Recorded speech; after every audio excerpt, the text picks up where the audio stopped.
జగన్ ప్రభుత్వ హయాంలో ఇరిగేషన్ ప్రాజెక్టులు నిర్వీర్యమయ్యాయని మంత్రి నిమ్మల రామానాయుడు మండిపడ్డారు. బడ్జెట్లో కూడా వైసీపీ సర్కార్ కనీస కేటాయింపులు కూడా లేవన్నారు.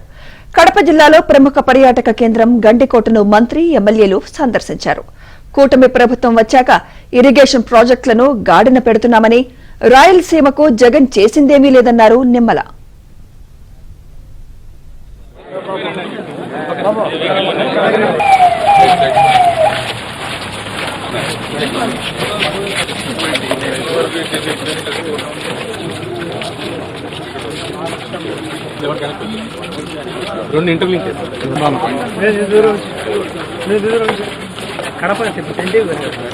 బడ్జెట్ తక్కువగా ఉన్నప్పటికీ కూడా మేము ఆ రోజు మరి 9.6% ఇరిగేషన్ పెడితే బడ్జెట్ డబల్ పెరిగినా కూడా ఇరిగేషన్ 2.3 మరి వైఎస్ఆర్సీపీ ప్రభుత్వం పెట్టింది అని అంటే ఇరిగేషన్ శాఖని ఎంత నిర్లక్ష్యం చేశారు.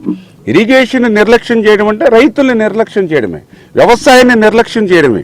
అందుకే మొన్న జరిగినటువంటి ఎన్నికల్లో ఆ రైతులే ఆ యొక్క వైఎస్ఆర్సీపీ పార్టీకి 11 సీట్లకి పరిమితం చేసినటువంటి పరిస్థితి అని చెప్పి తెలియజేసుకుంటూ, అందులో కూడా ప్రతి మీటింగ్లోనూ కూడా చెప్తూ ఉంటాడు, నేను రాయలసీమ బిడ్డ అని. కానీ రాయలసీమకు ఆయన చేసినటువంటి ద్రోహం, దగా చూస్తే నిజంగా మాకు కూడా చాలా ఆశ్చర్యం, ఆవేదన కలుగుతున్నటువంటి పరిస్థితి.